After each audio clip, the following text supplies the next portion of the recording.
अस्सलाम वालेकुम स्टूडेंट्स। हम चैप्टर 4 जो है ना उसका आगाज़ कर रहे हैं। उसमें लिखा हुआ है फैक्टराइजेशन, उसके यूनिट का नाम है फैक्टराइजेशन एंड अलजेब्रिक मैनिपुलेशंस। तो हम एक्सरसाइज जो है ना हमारी 4.1 को आज स्टार्ट करेंगे, उसके बारे में स्टडी करेंगे और समझेंगे उस क्वेश्चन सॉल्व कैसे करने हैं। ठीक है, पहले लिखा हुआ इसने क्वेश्चन नंबर 1 में factorise by identifying common factors. हमने कॉमन फैक्टर्स निकाल कर उसको आइडेंटिफाई करना है, उसे सॉल्व करना है। तो क्वेश्चन नंबर 1 में बेटा मैंने क्वेश्चन 1 यहाँ पे नोट कर लिया है। तो यहाँ पर हमें निकालना है कॉमन फैक्टर्स, कॉमन निकालना है, दोनों में कॉमन क्या आ रहा है। तो मैं यहाँ पे रफ वर्क में आपको समझाता हूँ। देखिए 6 जो है ना ये 6x है, जबकि जो यहाँ पर 12 है उसके दो फैक्टर बनाए गए तो 6 2 से 12 होता है। तो ये वाला दोनों कॉमन आ रहे हैं। जब हम कॉमन निकाल लेते हैं तो अंदर हमारे पास x + 2 बच जाता है। लेकिन आपने ये रफ वर्क है, आपने ऐसे नहीं करना, डायरेक्ट आपने 6 कॉमन निकालना है और इसे डिवाइड करना है 6 पर। तो ये बच जाएगा, इसे डिवाइड करेंगे 6 पर तो हमारे पास 2 आ जाएगा। यही बेटा हमारा आंसर है। क्वेश्चन यहाँ पे सॉल्व हो जाता है। ठीक है, सेकंड पार्ट में देखिए 15 आ रहा है। अब ये 5 के टेबल में आता है, 5 3 = 15, 5 4 = 20 और ये वाई स्केयर इसमें 2 वाई हैं, इसमें सिंगल वाई है तो दोनों में वाई कॉमन भी आ रहा है। तो मैंने 5 कॉमन निकाला और फिर मैंने वाई कॉमन निकाला। अब इसको इस पर डिवाइड किया तो 5 3 = 15 आ गया। वाई स्केयर को वाई से माइनस किया या कटिंग किया तो हमारे पास सिंगल वाई बच गया। इस तरह हमने 20 को 5 पे डिवाइड किया तो 5 4 = 20 आ गया, वाई से वाई कैंसिल हो गया। ये बेटा इसका आंसर आ गया। नेक्स्ट पार्ट में हमारे पास -12 और -3 आ रहा है। अब इसमें पता है कि 3 जो ना कि टेबल में 12 आता है, माइनस भी कॉमन आ जाता है, एक्स भी दोनों में आ रहा है। हमने -3 कॉमन निकाल लिया, 3 4 = 12 आ गया और एक्स भी कॉमन निकालना था, मैंने एक्स ही निकाला -3 और आपने एक्स भी कॉमन निकालना है। फिर हमारे पास क्या बच गया, इनमें से 3 4 = 12 4 आ गया हमारे पास और x2 में से एक x बाहर चला गया, एक x अंदर आ गया और ये माइनस मेरा बाहर कॉमन चला गया। अब ये माइनस माइनस प्लस हो गया, 3x टोटली बाहर चला गया। तो हम जब इसको इस पर डिवाइड करेंगे तो हमारे पास 1 बच जाएगा। तो ये इसका आंसर होगा। नेक्स्ट पार्ट में देखें 4 है और 8 है, ए स्केयर है, ए है, बी स्केयर है, बी है। इट्स मीन इसमें 4 2 = 8, 4 कॉमन आ गया, एक सिंगल ए कॉमन आ गया और बी भी कॉमन आ गया। अब मैंने इसे इस पर डिवाइड किया, 4 से 4 कैंसिल हो गया, बी से बी कैंसिल हो गया, ए स्केयर से एक कट गया, एक बच गया, वो अंदर आ गया। इसलिए मैंने इसको इस पर डिवाइड किया तो 4 2 = 8 आ गया, ए कैंसिल हो गया, बी सिंगल भी बाहर चला गया और एक भी अंदर रह गया। तो ये इसका आंसर आ गया। नेक्स्ट पार्ट में देखें हमारे पास 3 टर्म्स आ गई हैं, 2 टर्म्स वाले क्वेश्चन से 3 टर्म्स आ गई हमारे पास। तो 3 टर्म्स में देखना कॉमन क्या है, तो तीनों में x कॉमन आ रहा है, x को कॉमन निकाल लिया। फिर यहाँ पर y बच गया, यहाँ पर 3x बच गया, एक x बाहर आ गया, एक अंदर चला गया और ये 2 रह गया अकेला हमारे पास, x जो है ना वो कॉमन निकल गया बाहर। तो ये भी इसका आंसर आ गया। इसका जो लास्ट पार्ट है उसमें लिखा हुआ है 3a² b है, 9 है, 15 है, 3 तो कॉमन आएगा, 3 3 = 9, 3 5 = 15 आ रहा है। ए भी सब में मौजूद है, ए भी आ गया, बी भी सब में मौजूद है, बी भी आ गया। इसे डिवाइड किया, 3 से 3 कैंसिल हो गया, बी से बी कैंसिल हो गया, ए स्केयर से ए कैंसिल, एक कट गया, एक आ गया, 3 9 हमारे पास आ गया, 3 3 से 9 आ गया, ए कैंसिल हो गया, बी सिंगल बच गया, 5 3 5 से 15 और ए और बी दोनों बाहर चले गए, इसलिए ए बी दोनों ही हमारे पास अंदर नहीं आएंगे। अब सेकंड पार्ट इसका हम करते हैं, उसमें कुछ ने पिक्टोरियल जो है ना क्वेश्चन बताया, उसकी रिप्रेजेंटेशन बताइए, हम वो सीखते हैं वो कैसे करना है। देखें क्वेश्चन में लिखा हुआ है फैक्टराइज एंड रिप्रेजेंट पिक्टोरियली। अब ये हमारे पास टाइप क्या है, हम इसे कैसे सॉल्व करेंगे पिक्टोरियल में। क्वेश्चन मैंने यहाँ पे नोट किया हुआ, देखें बेटा अब लिखा हुआ है यहाँ पर 5x + 15। अब 5x 15 में हमने कॉमन देखना, कॉमन क्या आ रहा है, तो हमने पहले कॉमन निकाला तो हमारे पास 5 कॉमन आ गया, इसमें x बच गया और 5 2 = 15 बच गया। अब इसको रिप्रेजेंट कैसे करेंगे पिक्टोरियल के साथ हमने, तो आपने इसको रिप्रेजेंट करना है, क्योंकि हमें इल्म होना चाहिए कि क्या ये स्क्वायर शेप बनती है या रेक्टेंगल शेप बनती है। अब आप देखें इसमें 2 नंबर्स आ रहे हैं, एक नंबर ये और एक नंबर ये आ रहा है, दोनों को मल्टीप्लाई करने पर आ रहा है। तो हम क्या करेंगे, एक स्क्वायर जो है शेप बनाएंगे, रेक्टेंगल शेप बनाएंगे। ठीक है, आपको समझाने के लिए मैं बना रहा हूँ रेक्टेंगल शेप। यहाँ पे मेरे पास रेक्टेंगल शेप आ गई ये हो गया और ये हमारे पास बन गया मुकम्मल। तो ये जो शेप छोटी वाली है उसे 5 से रिप्रेजेंट कर देंगे और जो बड़ी वाली है उसे x+3 से रिप्रेजेंट कर देंगे। बस क्वेश्चन का ये पिक्टोरियल हमारा हिस्सा कंप्लीट हो गया, पिक्टोरियल रिप्रेजेंटेशन हो गई। यहाँ पे आ जाए, हम यहाँ पर हमारे पास 3 नंबर्स आ रहे हैं। अब यहाँ पर हम क्या करेंगे, मिड टर्म को ब्रेक करेंगे। अब 4 को हमने ब्रेक करना है और 3 और x² को मल्टीप्लाई किया तो हमारे पास 3x² आ गया। अब हमने देखना है 3 किस टेबल में आता है, तो 3 1 जा 3 आता है और किस टेबल में नहीं आता। तो इन दोनों को प्लस करेंगे तो क्या 4 आ जाएगा, 3 1 जा 3 और मल्टीप्लाई करने पर हमारे पास 3 आ जाएगा। तो हमने इसको टर्म ब्रेक किया तो हमारे पास इसके 2 फैक्टर आ गए। ये जो x² था, एक 3 के साथ लगेगा x, एक 1 के साथ लगेगा। 1 नहीं लिखते, एज इट ऐसे ही आ गए। अब हमने पहले कॉमन निकाले थे, 3 टर्म में से हमने सब में से कॉमन निकाला था, लेकिन जब टर्म 4 आ जाए तो आप पहले 2 में से कॉमन निकालते हैं, जो x कॉमन आ रहा है, x+3 बच गया। अब हमने देखा जो सेकंड टर्म जो हमारे पास 2 आ रही है उनमें से कुछ भी कॉमन नहीं आ रहा। अगर कुछ भी कॉमन आए तो 1 कॉमन निकाल लें, तो x+3 आ गया। एक फैक्टर हमारे पास जो कॉमन वाले आ रहे हैं उन्हें एक दफ़ा लिखा आपने और इसको मिलाकर हमने एक मरतबा लिख लिया। ये हमारा मिड टर्म ब्रेक हो गया। अब हमने इसको रिप्रेजेंट करना है उसी की तरह, आपने स्केल से बनाना है ये, ठीक है। ये मैं बना रहा हूँ यहाँ पर, लेकिन आप इसे स्केल से बनाइएगा, ठीक है। यहाँ पर मेरे पास आ गया x+1 आ गया और ये वाला जो शेप, जो बड़ी वाली शेप है उसे मैंने x+3 से रिप्रेजेंट कर दिया। तो मेरा ये पिक्टोरियल रिप्रेजेंटेशन भी मुकम्मल हो गया। इसके थर्ड पार्ट में हमारे पास भी हमने मिड टर्म को ब्रेक करना है। x² + 6x+8 आ रहा है। अब हमने 8 के देखने फैक्टर्स क्या है। 8 में फैक्टर क्या है, वो 4 2 8 आता है, 8 1 8 भी आता है। अब हमने देखना है दोनों में से कौन से फैक्टर्स हैं जिनको प्लस करने पर या माइनस करने पर 6 आ जाए। तो हमें पता है 4 और 2 है, तो हमने इसके मिड टर्म ब्रेक किया। तो हमने एक फैक्टर बना दिया 4 और एक हमने बना दिया 2। x जो हमारे पास 7 था दोनों के साथ लगाया मैंने, लास्ट में मैंने 8 लगा दिया क्योंकि मैंने इसको टर्म को ब्रेक किया। ये दोनों नंबर ऐसे ही आ गए। अब पहले 2 में से कॉमन x निकाला, x+4 आ गया। इन दोनों में से 2 कॉमन निकाला, x+4 आ गया। अब जो कॉमन वाले थे नंबर उन्हें मैंने एक दफ़ा लिखा और x+2 को मैंने एक मरतबा लिखा। ये हमारा आंसर आ गया। अब हमें इस पिक्टोरियल को रिप्रेजेंट करना है तो हम कैसे करेंगे, ये देखिए मैं एक स्केच बना रहा हूँ। ये जो ऊपर वाला बड़ा हिस्सा है उसे x+4 से रिप्रेजेंट कर दें, छोटे वाला x+2 से रिप्रेजेंट कर दें, ठीक हो गया। इसके बाद हमारे पास 4 पार्ट आ गया। इसमें 4 हमारे पास आ रहे हैं, तो 4 आता है 2 2 जा 4 या 4 1 जा 4। तो फैक्टर हमारे पास आ रहे हैं। इन फैक्टर में से हमने देखना है कि किसको प्लस करने पर 4 आ जाए, तो इसे प्लस करने पर आएगा। तो हम क्या करेंगे, इसको मिड टर्म ब्रेक करेंगे तो 2 आएगा, फिर सेकंड में 2 आएगा। x को भी हमने दोनों के साथ लगा दिया, 4h से आ गया। x कॉमन निकाला, x+2 आ गया। अब इसमें से भी 2 कॉमन निकाला तो x+2 आ गया। जो हमारे पास सेम आ रहे हैं उन्हें एक दफ़ा लिखा। जो सेकंड नंबर हमारे पास आ रहा है वो भी x+2 ही आ रहा है, ठीक है। अब हमें इसको बनाने के लिए हमें जो रिप्रेजेंट करना है, तो जो दोनों सेम आ रहे हैं तो हमारा स्केल शेप आएगा। अब मैं इसको स्केल से बनाऊंगा ताकि हमें जो अंदाज़ा हो जाए कि ये सारी साइडें इसकी बराबर आ रही कि नहीं आ रही, ठीक है। इसे मैंने स्केल से बनाया ताकि इसकी सारी शेप्स तमाम अतराफ जो इसके बराबर आ जाएं।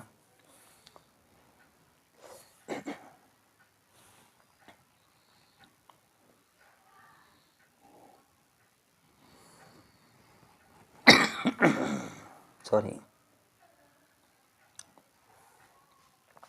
अब ये स्केल शेप में आ गया और ये x+2 है, इसकी लेंथ है, तो इसकी ये भी x2+2 है, ठीक है। ये देखें, फैक्टराइज करें। इसमें जो पार्ट है उसमें मिड टर्म ब्रेक करके मैं फैक्टराइज कम करेंगे क्वेश्चंस को। सबसे पहले हम देखेंगे बेटा 12 आ रहा है हमारे पास। अब 12 पे फैक्टर कौन कौन से हैं, तो 4 3 जा 12 आता है। उसके बाद हमारे पास आता है 6 2 जा 12 और 12 1 जा 12। ये 3 फैक्टर हमारे पास आ रहे हैं। हमने इनमें से देखना है कौन सा होगा जिसको प्लस या माइनस करने पर 1 आ जाएगा। तो हमें पता है 4 होगा। अब मैं चूँकि प्लस का 1 चाहिए तो हम प्लस लगाएंगे 4 के साथ, माइनस लगाएंगे 3 के साथ। x² ऐसे ही आ गया, -12 ऐसे ही आ गया। एक हमारे पास 4 आ रहा है, एक हमारे पास 3 आ रहा है, दोनों के साथ x लगाया मैंने।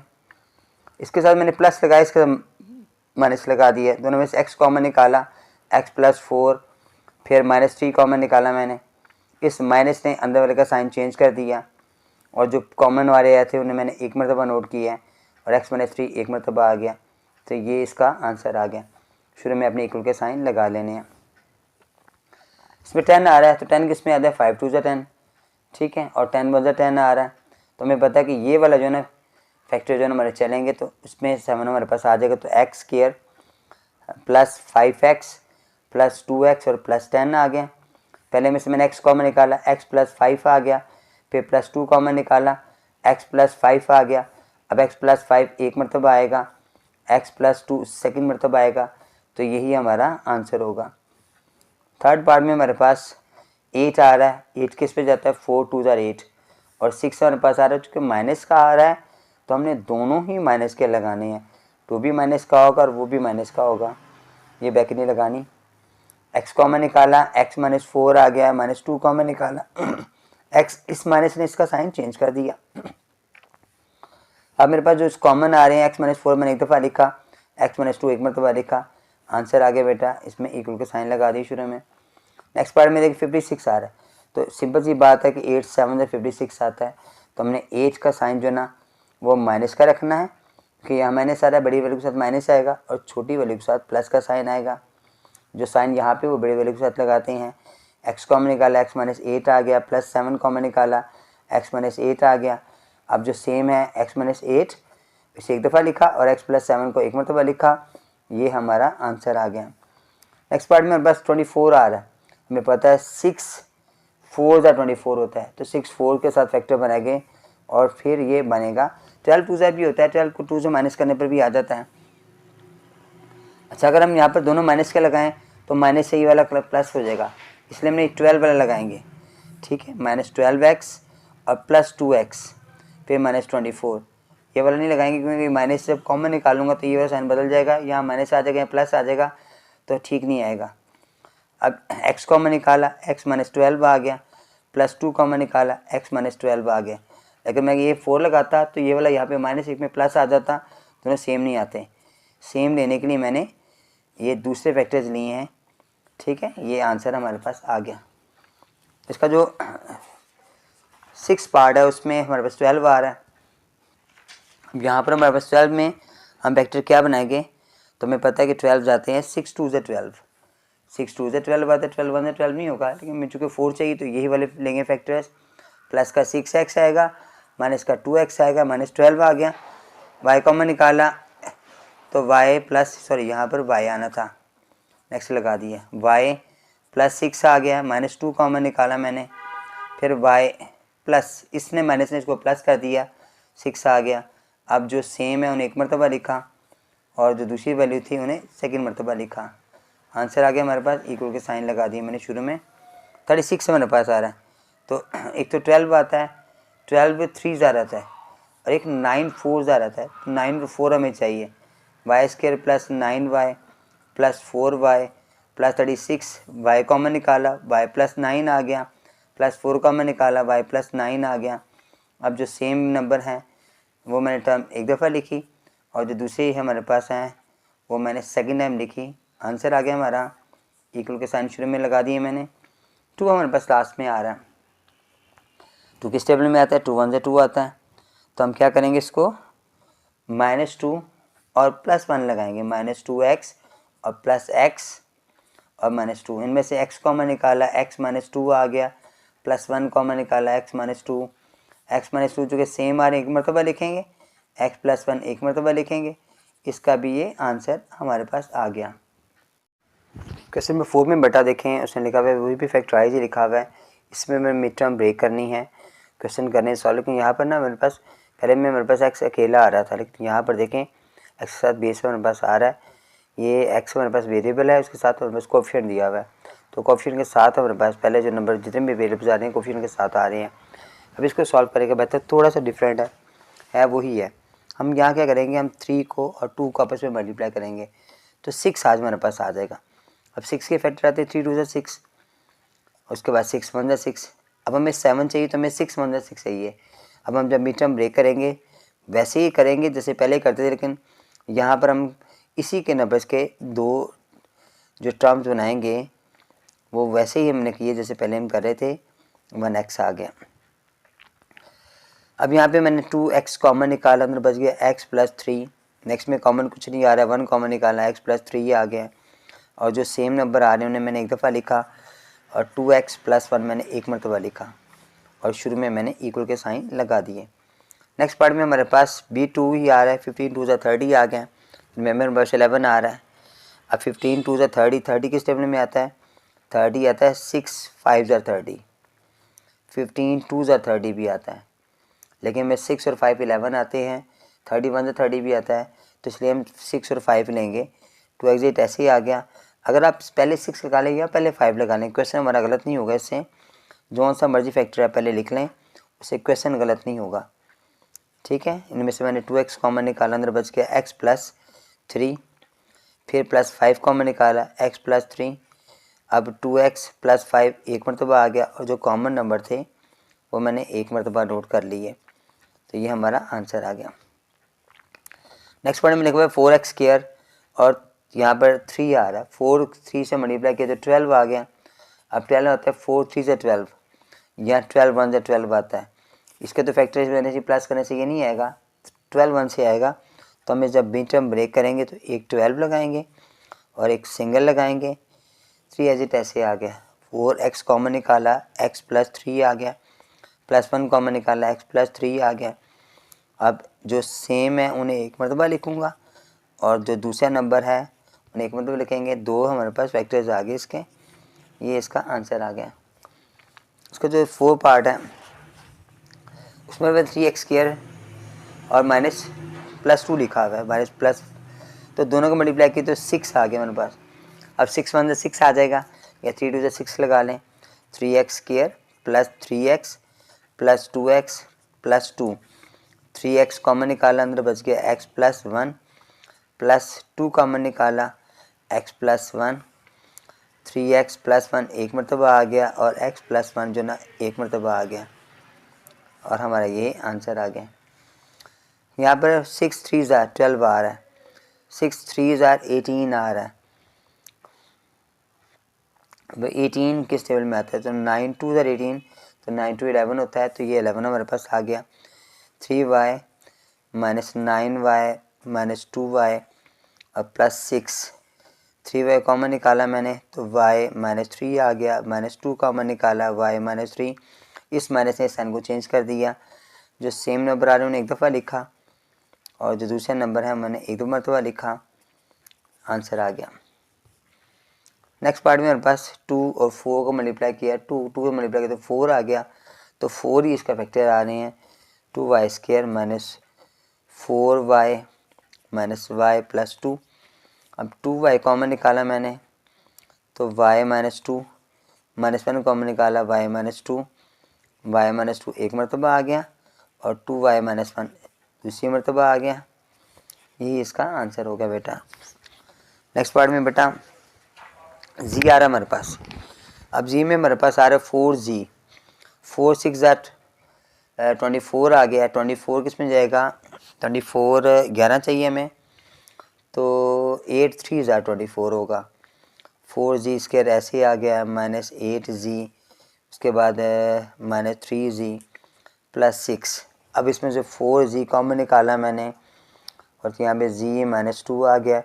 3 कॉमन निकाला, g माइनस 2 आ गया, g माइनस 2 एक मरतबा आ गया, और 4g माइनस 3 दूसरे नंबर हमारे पास आ गया, आंसर आ गया। उसे जी बनाइएगा, ठीक है।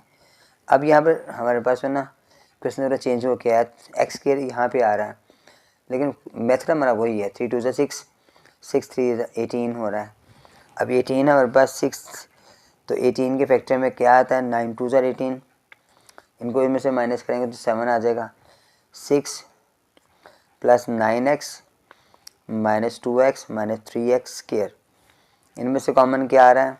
3 कॉमन आ रहा है, तो 3 2 ज़ा 6 प्लस 3 3 ज़ा 9x। यहाँ पर खाली x कॉमन आ रहा है, तो माइनस का 2 प्लस का 2 हो गया, और प्लस 3x हो गया। अब जो सेम नंबर आ रहे हैं उन्हें एक दफ़ा लिखा मैंने और दूसरे नंबर मैंने एक मरतबा लिखा। ये हमारा आंसर आ गया। एक्सरसाइज हमारी बेटा मुकम्मल हो गई है। तो इंशाल्लाह नेक्स्ट एक्सरसाइज के साथ आपके साथ मुलाकात करूँगा। अस्सलाम वालेकुम।